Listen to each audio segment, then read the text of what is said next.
જય દ્વારકાધીશ। આજે આપણે જવાનું છે ગાડીની સર્વિસ કરાવવા, ગાડી લઈને જુનાગઢ સર્વિસ સ્ટેશનમાં હીરોના દોસ્તાર કે મારે આવવું છે જુનાગઢ, એટલે આપણે બે સર્વિસ કરાવતા આવીએ, એટલે બે અમે ગયા હી સર્વિસ કરાવવા। આપણે ગયા હી ધોરાજી માથેથી જુનાગઢ સાઈડ, ત્યાંનો રસ્તો સારો છે એટલે ધોરાજી ઉપરથી ગયા।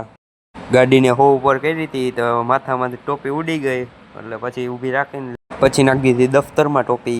જુનાગઢ ફઈના ઘરે પહોંચી ગયા, એને વસ્તુ દેવાની હતી એટલે ફુવાની ઓલા લઈને આપણે સર્વિસ સ્ટેશને મૂકવા ગયા આપણી ગાડી। આ રાજલો આકે છે ગાડી અત્યારે। ફુવાની ઓલા ભાગે કોઈ એક ઘામાં હો થઈ ગઈ। જુનાગઢના રસ્તા તો ગમે ત્યાં તૂટેલા જ હોય, જુનાગઢમાં ટ્રાફિક એટલો હોય એટલે આપણે પછી ધીમે આંકવી પડે।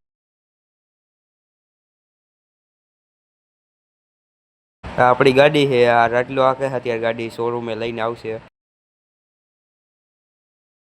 શોરૂમે પહોંચી ગયા છે। શોરૂમનો માહોલ બહુ ટ્રાફિક છે ગયા, એટલે 6 વાગ્યા સિવાય ગાડી નહીં મળે। રાજલો કહે કે હલાય મને ઓલા આંકવા દે, કેવી કાલે છે, કેવી સ્પીડ પકડે છે સ્પોર્ટ।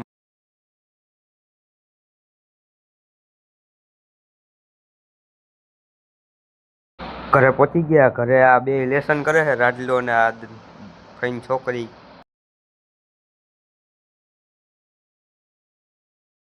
શોરૂમે ગયા હતા પણ વિડીયો ઉતારવાનો ટાઈમ ના મળ્યો, એટલે ગાડી લઈને તરત હાલતા થઈ ગયા। રાજલો કહે કે આમાં ટાંકીમાં કાંઈ છે નહીં પેટ્રોલ, આપણે પેટ્રોલ નાખવું જોઈએ, એટલે ફૂલ કરાવી નાખી ટાંકી। 2 દી માં હાલશે પેટ્રોલ, તા તો પૂરું થઈ ગયું। 1 દિવસ થાય મારે ટાંકી ખાલી કરતા, આની 1 જ દિવસ। વાળ બહુ મોટા થઈ ગયા હતા એટલે વાળ કપાઈ આવ્યા, પછી મોઢે ધોઈ દીધું ને આ કહે કે મોઢું ધોઈ દઉં। ક્રીમ બ્રીમ લગાડી બહુ જાજી, મશીન ચાલુ કર્યું, પછી મશીન ફેરવું આખા મોઢે, મજા આવી ગઈ એમાં તો।